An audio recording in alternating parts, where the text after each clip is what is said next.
This week, the government will announce a £150 million programme to help relieve youth unemployment. But this package will bring no immediate benefit to the 600,000 youngsters leaving school this year.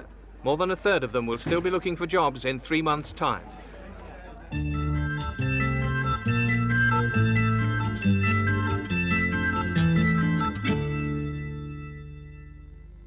Last month, a report to the government showed that unemployment amongst young people had risen 3 times faster than for other groups, and that no real improvement could be expected over the next few years. Tonight, World in Action reports from one of the worst-hit areas, Liverpool, on the problem of school leavers on the Dole. Karen Gill has lots of time to practice the organ. She left school last year with 6 passes in her certificate of education. She's still on the Dole.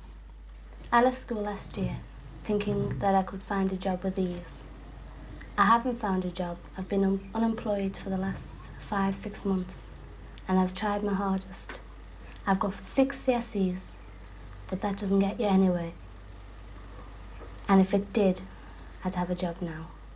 This month, Karen will be joined by thousands more school leavers starting on the Dole. When you're on the bus going after a job or going to the job centre, you think it might be a lucky day.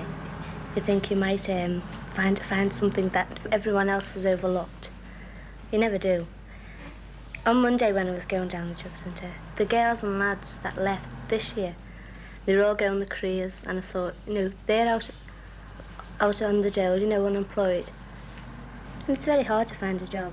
Even if you've been to a good school and got a few qualifications, it's still very hard, especially if you've no experience at all. When we're at school, the teachers say it will be hard for you to get a job, but you don't believe them. You can't believe them because you think, well, I can do this and I can do that, but when you get to the matter of fact of the job, you can't do it because there's that many people after that one job. They only want the best. They don't want someone who's a good driver. They want the best. So you're left standing. The headmaster of Karen's old school, Mr. John Morgan. I would expect all of our children to find it difficult to get employment straight from school. Where before, school records at the end of a school career could be pretty well guaranteed, if they were good, to get somebody a job. Now the situation is that even with very good school records, the most that school records can hope to do is help towards getting a job. Never a guarantee anymore. And if those records are not outstanding, the chances of being snapped up by an employer are very, very slim. I would really like to work, even though it wouldn't be for much, but I'd still like to work because it's an experience more than anything else. To work, to be part of a team. Because even if you're only in a factory, you're part of a team. And I suppose that would be good because it strengthens yourself, your morale, everything about you. But when you're on the Dole, you feel as if, you're wasting everyone's time and money, and you're living off other people's taxes, which is what you're doing. So you take a low-paid job, even though it almost costs you money to do it, simply to have a job? Yes, simply to have a job. Well, you couldn't get any lower than the £9 a week that I'm getting. So, what, £13, £14? That would be okay. I would work for that. Eddie Pinder is a year younger than Karen. He left school this Easter, and he's already facing difficulty in his own search for work. Well, the first interview I got was, I can remember, it was a shop assistant. And you didn't need any qualifications. So I went in, sat down. A girl came out of the office and said, Mr. So-and-so will see you. I can't remember his name. So I went in and I sat down and he interviewed me. He asked me, did I have any qualifications, even though he didn't need them, he asked, and I said no. So he goes, have you got any references? So I said, I've got my school testimonial. So he goes, can I have a look at it? So I took it out and showed him, and he said it's a very good testimonial. So he asked me if I had a phone. I said no, and he goes, well, the only way we can let you know is through the post, and that'll be within the next 4 days. So I just left that, went home, had something to eat, then went after the second job, and I got no reply from that one either. So how does it make you feel when you don't get replies from interviews? Well, it makes me feel downhearted and depressed. You know, going 3 interviews a day, and you come back, and you've been out in your suit all day in the hot weather, like, and you just come in, throw your jacket off, sit down, your dad's got a cup of tea ready for you, you know, and you're out again the next day to Elm's house and go after another couple of jobs. How do you feel about being on the dole? I feel terrible about it because the only reason I feel bad about taking the money, because I know it's people that are working hard and it's the taxpayers' money, and I don't like taking the taxpayers' money. I want to be independent and work for myself. Why is it you feel so strongly about getting a job? Because when I was young, my mum didn't work because she was always sort of ill, and my dad never had a really sort of good job, you know. My dad was always on poor wages, and but we always got through, you know. My mum would always make sure there was food in the house and we had clothes and we're clean going to school and all that. So when I weighed it all up when I was about, 15, I thought about it and said, well, if they can do all this for me while I'm young, I want to repay them back some way. So that's the reason what's made me so determined to get a job, to pay my mum back in some sort of way. To get the latest information on job vacancies, Eddie visits the school's career service every morning. In the afternoons, he often calls in at the job centre to see if there's anything on their notice boards that he could do. And then he reports back to the staff on the jobs they've already sent him for. How did you get on at the interview I sent you to last week? The camera shop one? Oh, well, the manager of the shop talked to me. He was busy, you know. And I could tell he was trying to get rid of me, like. So he just talked to me very briefly and told me what sort of work I'd be doing, how much money I'd be getting. Yeah. And he just said, you're not on the phone, so I'll write to you within the next 4 days and let you know, you see. You've not heard anything from him? No, I haven't heard. No. It's definitely sales work you want. Would you consider any other type of work? I just want something to get some money. No, a job to get some money and to help out. Help the family at home, yeah. So really and truly, you're looking for a job with more money, more so than prospects. This is what you mean? Yeah, but I'd have to like it, to stick it. Karen hasn't visited the local careers office for a couple of months because she thinks it's a waste of time. But today she's come with her father, who's upset because no one has found her a job. He wants to talk to Leslie Roberts, the man who runs the local office. When we made arrangements to film this visit, Les Coughlin, head of the Liverpool Careers Advisory Service, offered to join the discussion. They started by talking about the many further education courses open to Karen and young people like her. But what she really wants is a job. Regardless of what we've been talking about up to now about further education, the point now that Karen is still unemployed now. Yes. And she's searched for jobs. Yes. Now, this is the main thing at the moment. Yes. The longer she's out of a job, like all the other children about, the deeper she's going to get into a rut. Quite agree. Now, we've got people with possibly better qualifications and who still can't get a job. This is any job. Now, where do we go to from there? We've had young people coming in here almost daily. And these people who are at us, like terriers every day, these are the people who are being fixed up. 1 here, 2 there, 3 there, perhaps. You have to be persistent. In the past 3 days, we've had 981. That's a fair figure already in 3 days of youngsters coming to see us after leaving school. I'd sooner hear how many you've provided jobs for rather than how many have come in to see you. How many out of that 900 have you found jobs for? This is what we're here for. A small number, but I've only been able to help those people for whom there was a job here. It would be lovely to have 981 jobs on the counter when they come in. Just a fair percentage would have been a satisfactory answer to me, but obviously you haven't given me that answer. Well, can I put it this way? I wouldn't know exactly what our current register is because it leapt up this week, with the school leaving occasion since last Friday. I would guess in terms of the city as a whole, that when we get to August, which is always our peak month for numbers, that I'll be faced with something like 7,000 youngsters, a lot of them school leavers this year. How many vacancies there will be in between, impossible to say. All I can tell you is that when I went to check the other day, with a register probably in the region of 4,000 at the moment, there were 51 vacancies. You've just quoted now, it's 51 vacancies for 4,000.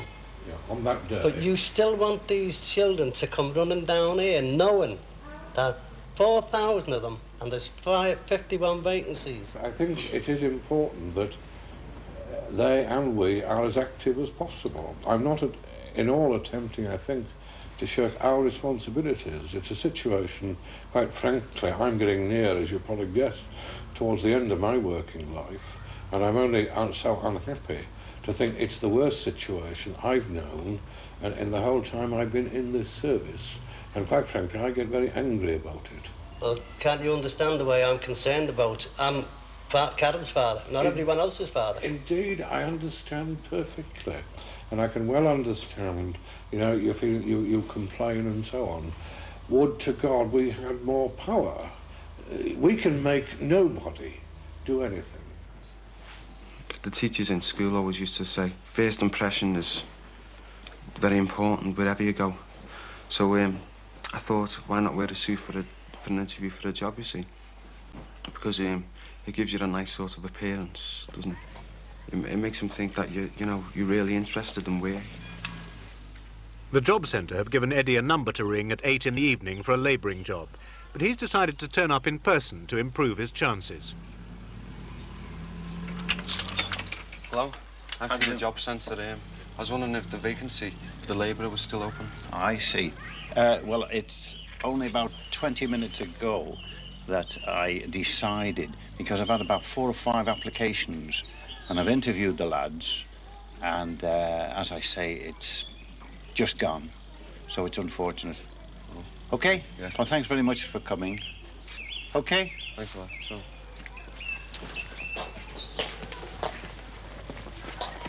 The reason why I don't feel like giving up is because I've been at it since I've left school, 6 weeks. I admit I'm depressed sometimes when I come home, but that doesn't make me really downhearted, like. And I keep in the back of my mind what my mum and dad have done for me while I was young, and I just want to repay them back. So that's my determination in getting a job, so I don't think I will give up until I find one. How does it feel not to have a job? Terrible, you know, because I get up every morning at 8 o'clock, take the baby to school, come back, then I've got nothing to do unless there's a bit of painting or something to repair around the house, you know. And then I'd repair that, then I'd have nothing else to do because the rest, you know, my mum tidies up and all that, but if she ever wants a hand, I'll help her, instead of sitting there watching the telly. But, you know, I feel bad about not being employed because it's too boring sitting around the house. And there's nothing really, there's no sort of recreation for me to go to of a night. If I play football, you know, there's not a youth club close by or anything like that. And how many jobs have you been after altogether now? Well, from the job centre I've been sent to with job cards after about 12. And on my own accord, like, looking round, asking in shops, I've been after about 15. So altogether, that's about, you know, that's quite a few jobs, isn't it? 27 jobs. It doesn't seem that many, you know, because I'm doing, say, 3 and 4 a day. And when I've used the cards up at the interviews, well, I'm out on my own then. You know, I'm going around Owen Owens and places like that in town asking if they want anybody in the display department or something like that. I just say, give me any job that you've got. But there's, you know, nothing. So just come back home as empty as I went out, but a bit more depressed. With more than 200,000 teenagers already on the dole, the prospects for Karen and Eddie are grim. And the picture would be much worse if it wasn't for more than 60,000 artificial jobs which have been created with government money. The boys here are on one of these job creation projects. They're paid a proper wage for the work they do, but are forced to leave these jobs after 52 weeks. One of the first job creation projects in Liverpool was started by the Old Swan Boys Club. The club has created work for more than 100 boys using nearly £750,000 of government money channelled through the Manpower Services Commission. Lewis Edwards is the club warden. What sort of projects can get Manpower Services funding? There's a very wide variety. I think the brief is that it must be of benefit to the community, it must be work that wouldn't otherwise be done, and it must be something that's got an end product. I think those are the three main criterions involved. What effect does working on these projects have on the boys who are employed? This has been most interesting and something that I've been watching very, very carefully. To begin with, it's hard to generalise because the boys we have on our schemes, they're from every type of home, they're from many parts of Merseyside, they're different ages, and I can only say this, that for a boy who's been out of work for a year or 2 years, and some of ours have, some have never known a job since they left school, and they have become so despondent, they felt that there's really no room for them. It's just not the money, it's the sheer boredom and the frustration. And when the lad in that situation gets a job, the change is electric. One of Lewis Edwards' projects is decorating homes for pensioners and the disabled. We asked 2 boys working here what they thought about job creation. In 9 months, I'd say I've learned more what I would have learned at college in about 2 or 3 years on an apprenticeship, because there's no theory involved. It's just practical. You just go straight through. You know, with your supervisor teaches you all that you know. And what are the things that you've learned? Well, I'm painting and decorating. I'm confident now that I could go into a room and decorate it and come out and make a good job of it. It's very beneficial in that way. So what difference does being on a job creation make to your life now? No, well, when I was on the Dole, it was very, couldn't do nothing, like. It was just sitting in the house looking in the paper for jobs, but this, it gives you something to do, really aim at, like. Some people have suggested that job creation is in a way phony work. It's been sort of created with government money. No, actually that was definitely wrong, because we work a full day. We do a day's work, and we do as much as what a tradesman would do in a day. So, that's all wrong now. And it's beneficial for the old people, which is mainly what we do, because half of them haven't got the money to get tradesmen in, and we make just as good a job as a tradesman. So it's, it's beneficial to them as well as us. And it's good for the government and all, because they're getting the unemployment level down. So, no, I can't see nothing wrong with it. But what difference has having this job made to you? Difference it's made is, besides financial, is it's given me something to aim for. It's given me something to do, to get up in the morning for. Plus the fact that it's got an awful lot of job satisfaction in it. Why is that? Well, when you've been wallpapering a room or painting a ceiling, whatever, you can stand back and say, well, doing something very worthwhile. And, just feel as though you're doing something positive. Have you got any criticisms of the job creation scheme? The only one is that I think personally, that it should go on for 3 years and come out semi-skilled or something. It's the effects of that. Because 12 months, it's just not long enough. One of their friends is already suffering under this 12-month rule. He had to stop work here just before Christmas. Since you finished here, have you had a job? No. I've been looking, but I just can't seem to find any job at all. So has being on this job creation scheme been of any use to you or help in looking for a job? In help for looking for a job at the moment, it doesn't seem to be any help at all. But working there has taught me some things which I've learned, and thankful for learning, enjoyed learning. So how do you feel about your prospects of getting a job now? They're pretty grim, like everyone else, they're grim. It's hard, I've got loads of mates who are out. Just have to keep pushing, see if I can get one. This boy's worries were underlined at a second project we visited. Here, other youngsters are employed making toys for disabled children. The supervisor in charge is Janet Guilfoyle. She told us her reservations about the job creation project. JCP is a good idea as a short-term solution, as far as the youngsters working with me are concerned. Come September, they'll be thrown back on the dole, maybe some of them for only a few months. How could that be improved? Well, with better training, if JCP was extended so that it covered 2 or 3 years instead of 12 months. Would you want that even if it was at the expense of cutting the number of children who could benefit from them? Yes, I think so. Even if we only produced a handful of well-qualified, well-trained youngsters, that's better than having hundreds of youngsters who have got no qualifications or training. All job creation projects are due to end before March 1978, but the problem of youth unemployment won't end. The government is urgently considering what needs to be done. Among those in Liverpool recently consulted by a government select committee were Professor Ridley, who supervised the spending of £18 million of job creation funds, and 2 job creation sponsors, Lewis Edwards and David Matthews. So many of the boys and girls we've had, they've not had any work from the time they've left school, and as a result they've just not got any habit of work, and they're liable to stay in bed to all hours. And the disciplines of a regular job is something that we've given an impression of. They give up trying, and frankly I don't blame them. What's the use of going to the careers office and the job centre day after day, and then, if they can afford it, a bus ride to an interview where they'll probably find 30 other people waiting, and they know they've no chance of getting the job, and they give up. And this is the greatest value of job creation. It's done something to help these youngsters. The job creation schemes that we're involved in is providing work experience and some training for the people in them at very little cost to the community, because a well-run job creation scheme, by the time you knock off from the wages, national insurance costs, the income tax that they begin to pay quite quickly, the actual net cost to the community compared with unemployment pay is really remarkably small. We found that basically, and tragically, the most important training that we've done are literacy courses. And we found many youngsters who have come to us and can't even sign their name for a receipt for their wages.